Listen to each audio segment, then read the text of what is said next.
It's Marc solo today, which is fine because usually I have to set the studio up a little bit darker in here because Tyler's got a nice little forehead glare that I have to contend with. So just to throw Tyler under the bus, I'm going to get right into this. I've got Theresa and Brittany here from Optimized Dental, and we got to do this fast today because, like, you guys are crazy busy. Theresa, you're just like on the outside of a clinic, and you're like, you have to get back in, and so let's just get this conversation started. How are things going? What's new? What's exciting? Yeah, as a car passes by. Yeah, of course, of course. That one time it was like dead here for 10 minutes, and all of a sudden now the traffic's just crazy. You'll have a Things parade come are, by next. yeah, right. Well, yeah, it is Edmonton, so who knows? Hmm. Um, we have lots going on. We're just like super pumped. We've been pushing really hard and developing some cool stuff over the last couple of months, and Britt and I have been super excited to like work through a few projects and get them off the ground, which it's been an adventure. It's always an adventure, but I I like feel that. like Yeah, the adventure. the last couple of months have been, yeah, like a fantastic adventure, because I feel like what we've been doing lately is very rewarding, to bring better patient care to the practices, which has been really nice. So Britt and I have been like just grinding away, every available minute between clinic and working with our families and such has just been crazy adventure, but we're super pumped for it. So There's not enough time in the day. There's not no, enough time. I That's always true. say like it'd be never. great if the Earth would spin slower. But anyways, we'd probably fill ourselves up and make ourselves even busier. So work-life balance, right? Is there such a thing? Is No, that real? no, it's a theory. It's some people say that out there. But let's get into. So I've heard a little bit about what you guys are working on. I'm really excited to hear about this. Theresa, you and I were talking about this new thing at PDC. It seems like 7 years ago now. I'll let you Yeah. get right into it. I'm super excited to hear the details of this new service that you guys are offering. Yeah, we're super pumped because Britt and I just have obviously worked in the dental field for a long time, and we have been kind of building out things that have been really helpful to the practice, administratively, business wise. But this is kind of one of the first projects we built out that's really going to level up patient care, and get us a little bit better extension on making sure that we're meeting clinical standards, which we've been super pumped about because it is an administrative thing that we're working on, but it does excel the patient care level. Now, Britt has some previous experience working in Recare management and, obviously in like corporate dental as well. And so it's just, we came up with this idea, to kind of start a remote Recare service, because just um, it offers the ability to provide an excellent level of care, but maybe not in the practice, which is an interesting thought. I mean, there's a lot of companies that outsource things, and dentistry hasn't really been one of those things unless it's like cleaning service or something simple like that. Mm-hmm. Um, but I feel like with the staff shortages that we have been, um, experiencing, and I don't really necessarily see that an end to in the short term. Yeah. We are not getting the same level or quality administrative workers that we used to have, and the training just isn't fast enough to catch them up because we know that in dental, like the training is so long, and continuous, and we have people that have been working for 10 years and still are learning because dentistry doesn't seem to sit still. No. um, yeah. So Britt really put a lot of effort um, into developing this out because obviously she has a background in that Recare service. But yeah, so the kind of idea was to like help dental offices, get more advancement out of their periodontal program and keeping those schedules full. But I'll let her kind of delve into it a little bit more, kind of what we're seeing and the setup and that kind of thing. She's kind of just sitting there glowing and smiling. Yeah. And yeah, like I'll kind of add to this. Like the front end is the first piece, the first experience of the practice. So it all starts there. Well, and yeah, like that's exactly what we wanted the practices to focus on, because that inpatient care when you're face to face is hard to have when you're answering telephones, when you're trying to get those calls made, when you're trying to get patients figured out, when you're trying to get the schedule filled and everything. So we thought, why not help these clinics out with a consistent team who has over 25 years experience in dental, call these patients, have the conversations that we need to have, figure out the treatment, figure out where the patients are at, and help them move forward in booking into the schedule, because sometimes the front end team doesn't have the amount of time to sit on the phone, answer questions, go through insurance claims, look at predeterminations, all that stuff. So we just thought, why not help these teams out in growing their schedule while they focus on the inpatient care moving forward. Yeah, it's genius. Yeah. So on a technological standpoint, how does it work? So do they have login credentials to the practice management software? And it's obviously, a remote service. So how does that work? Yeah, for sure. So we set up a meeting with them. We get them to set up the login information for their program software and for their Recare system management. From then we just log in. We usually call them or text them or email them, let them know that we are going to log in for the couple hours that we are going to work with them. And then we are going to log in like we would any other employee at the front end and go forward. Yeah. So as part of this too, like looking at the data and now looking at this from a growth standpoint, right? Is this like, what are the main objectives here? Is it just to fill a spot, or is there some real tangible, calculations and the goal in this service? Yeah, so we do track KPIs, and we do manage what's happening with the patients. And I think Brittany can kind of walk in through like chart audits and working through like kind of the step-by-step things that, a general administrative person should be doing before prior to making a call. So it is sometimes cleaning up data within the practice management system, but yeah, some things like that I think Britt could go into to talk a little bit about the reporting system we send back as well. Cool. Yeah. No, sorry, Marc. No, you go ahead. We just send them a breakdown of all the patients that we've contacted, why we contacted them, what was booked, and when it was booked. So we like to make sure that the team knows exactly what's happening on our end and their end, so that we can simultaneously work together moving forward. So how does that collaboration work? Is there like a in the morning discussion with the team that's there? Like, you're obviously working in tandem with other front end team members. Is that correct? Right? Yeah. So generally, as Recare systems work, you have lists, and usually the team likes to work. It's easier for an inpatient to work the most recent. So if they're due or they just canceled recently, whatever. It's what the clinic would like us to focus on. So if they want us to focus on past 18 months, reactivation of patients, just whatever they want us to work on, we generally work on that list. Once we're done that list, we move on. But we generally stay in contact with the team monthly just to go forward and make sure that we're on the same page as them. That's awesome. That's cool. And now, is there some consultative approach that sort of bridges to the rest of your services, or like, is there some coaching involved in this service as well, or how does that work? Coaching, yeah, there is coaching. Sorry. Obviously, I was like, I don't know if she's gonna answer that one. One of you. Go ahead, Theresa. Yeah, I'll deal with it. Yeah.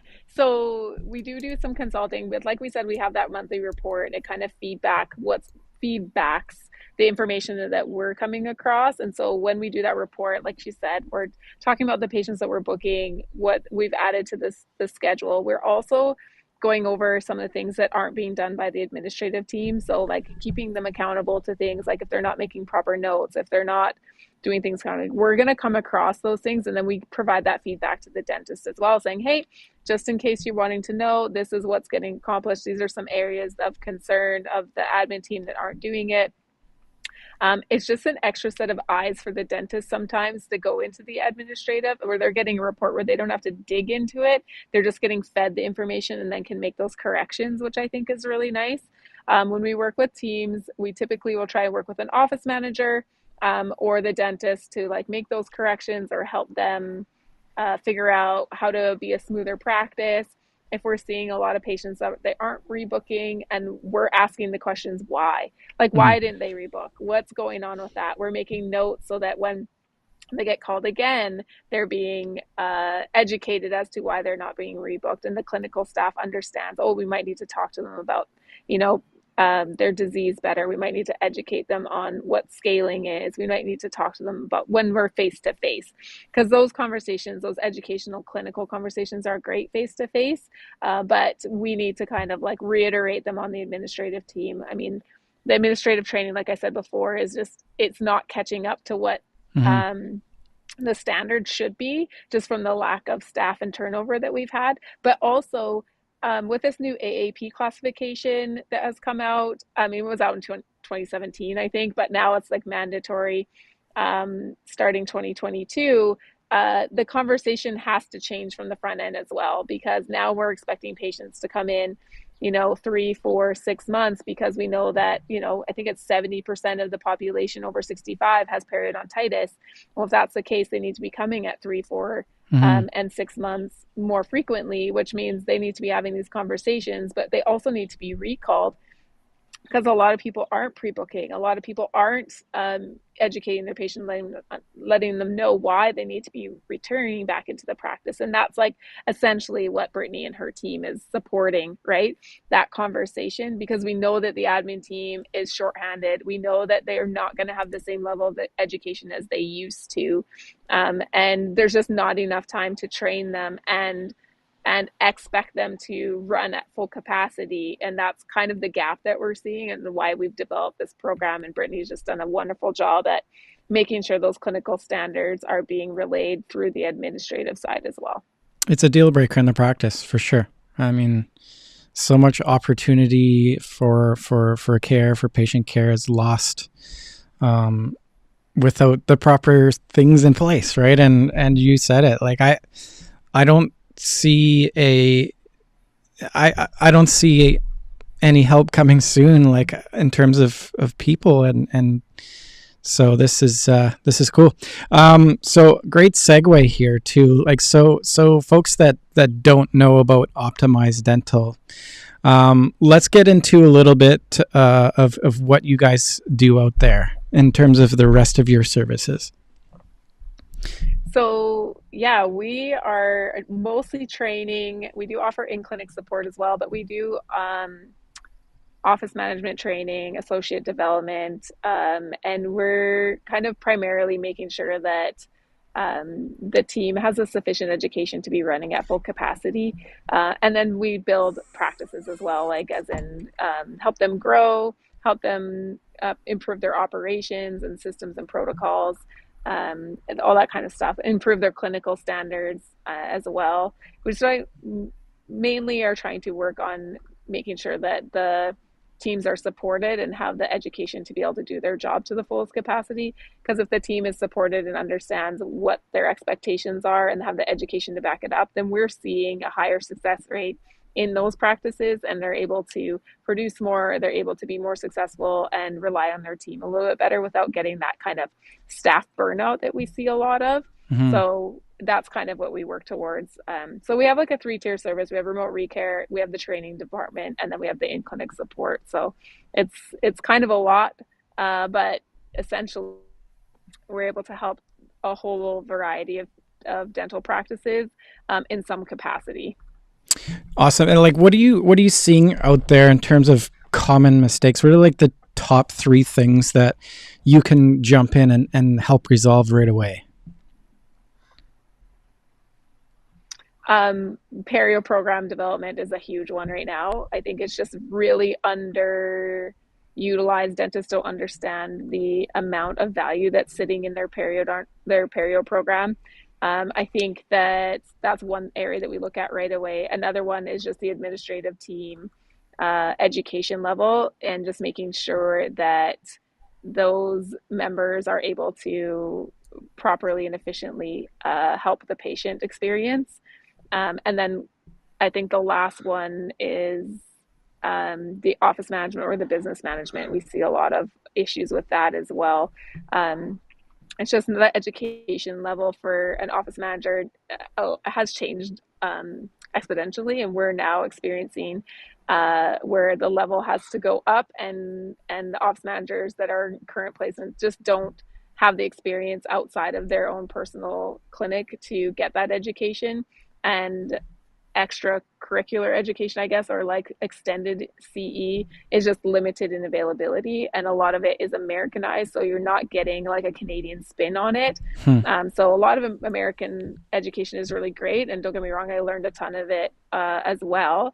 But then you have to interpret it for Canada and how to utilize it that way, which I feel like dumbs it down a little bit, or maybe we just don't understand how to implement it properly. Although we are slowly turning to more of an Americanized market, we're not sitting there comfortably right now. It's still very much a Canadian market, and we're still seeing a lot of discrepancies on insurance basis, and we're seeing a lot of discrepancy on like marketing. We're seeing a lot of discrepancies on just the business angle and like hard sell or sales aspect of it as well. Mm-hmm. I want a good success story. You got a good example, something you're super proud of that you've accomplished over the last little bit here, like. Oh yeah, so I have one, and it's actually from today. So Awesome. it's been awesome. We've had our trainer who has a ton of clinical experience, Michelle. She's phenomenal. And I've been having issues with the diagnostics at this practice, and we are struggling to get proper diagnostic radiographs. And because this clinic is so busy, the staff feel very rushed, and so the consistency and the quality has not been great. And so we have new team members as well. So a standard in some practices does not meet the standard in other practices for clinical. So we have, obviously, the clinical standard at this practice is quite high, but we're not seeing that level of diagnostics that we need, or I guess diagnostic quality imaging that we need. And so we brought Michelle in to teach them how to take proper diagnostic quality images. And it is like night and day after just 1 hour of like teaching placement, teaching to use the proper equipment. And, I feel bad because a lot of the RDA schools that we have here are not fantastic. On the clinical side, they're really good on the theory, but we're not getting as good a quality clinical students out of it. There's a few good schools, and then there's a lot of not super fantastic schools. And so we're hiring people because we're desperate for RDAs, and we're just not getting the training that they need or the support that they need. So it was really nice to offer that in-house. And I would highly suggest it, just a refresher, because even the hygiene team was like, oh yeah, like I should be taking that, or like, yeah, like I need to learn how to take better vertical bite wings. Because I'm not getting, the bone on that image, and not getting the clinical diagnostics that I need out of that image. And so it was really good to have her come in, and after like 1 hour over a staff meeting, they're already taking way better images and feeling confident in it, and just how to have patient conversations while they're taking these images, how to get the proper angles, making sure that everything is well done. And the doctor then just doesn't worry that they're not missing anything. And that's the biggest thing, is doctors really struggle with losing sleep at night. And I know that they do, because I talk to so many of them, are like not getting the clinical standard met because they feel like they're doing a disservice to their patient. Even though the quality is still high, they're constantly overachieving their expectations. And so it was nice to bring in some training. So if there is one thing that, we found success in that today, but if there's one thing I can suggest, is to bring someone in to do that just to highlight something that needs to be worked on. Is there something that could be doing better in your practice? Bring in someone for a lunch and learn, bring in someone to like work on that. Like, it just makes sense to me to get them the support that they need. And a lot of times there's companies out there that will do for very little money. So it's a low investment into the practice, but you're yielding better diagnostics in this case, and then more treatment plans, because you're actually able to see what's going on, which means you're actually able to have a conversation with the patient and feel confident in the treatment plan that you're prescribing. It's a no-brainer. It's a no-brainer. So we're up against the clock here, Theresa. How does one get a hold of you? How do they get started with you? Where do we go? Yeah, Britt, you can let them know how to get a hold of you. Yeah, no, honestly, just go to our website, and at the very bottom, there's like our contact info. And if you give us a call, that 587-768-1058, then it'll direct you to either myself, Michelle, or Theresa, and then we can just move forward with you from there. Cool. Any final burning thoughts that you'll probably think of 10 minutes from now after we stop talking? We're just excited. I feel like we're pretty passionate about what we're doing. Britt and I have quality controlled this remote recare at this point. We've run it through test practices now and feeling pretty confident about it. And I just feel like it's a really good advantage to practices. The one thing I will say is we're not necessarily locking anyone into long-term contracts. So sometimes we're helping clinics that, like, over the summer holidays, their hygiene coordinators away. Sometimes it's like their staff's going on mat leave and they're bringing in an administrative person, but not necessarily going to be able to fully integrate them into the practice because maybe they weren't able to hire the highest quality person, knowing that in a year from now they're losing that person anyway.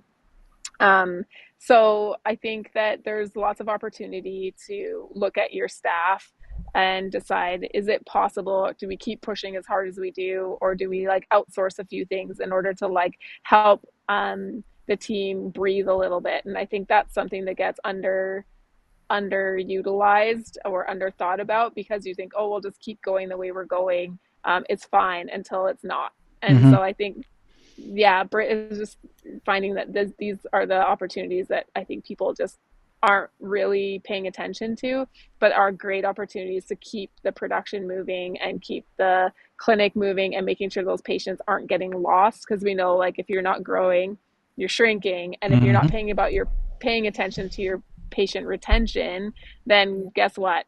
Your value of your practice is slowly diminishing. And if you're looking to retire, we have to be able to continue to build our practices until we sell. Or if you're looking to grow your practice in your startup, there's opportunities for us to do month to month or limited hours as well. So I think she's set up a really wonderful program that's kind of catered to all demographics of practices. Awesome. And one thing, sorry, Marc, if I could just add on, like what Theresa said, is because it's month to month, so you work with us through the summer, you guys, the clinic gets back on track. Then if they want to just come up the holidays, more people are going on vacation, they call us again, they want to set it up. At least there's that consistency. It's the same team calling the patients. It's the same communication as it was before. It's identical. So the nice part is people can use us now. They can use us in a couple months. They can use us here and there, just whatever works for them. So cool. Awesome. You guys made this like, I might have said 10 words. So thank you very much. Thanks for your time. I'll let you guys get back at it. I'm a huge fan. I love what you guys are doing out there. And thanks so much for your time. Well, thanks so much, Marc. We really appreciate the opportunity to be on here. We love what you guys are doing, so it's really awesome as well. And we're just blessed to be a part of the dental world, and we're just loving it. So thanks so much. I agree. Have a great day. Have a great weekend. You too. Thanks. Yeah, you too. Okay, bye-bye.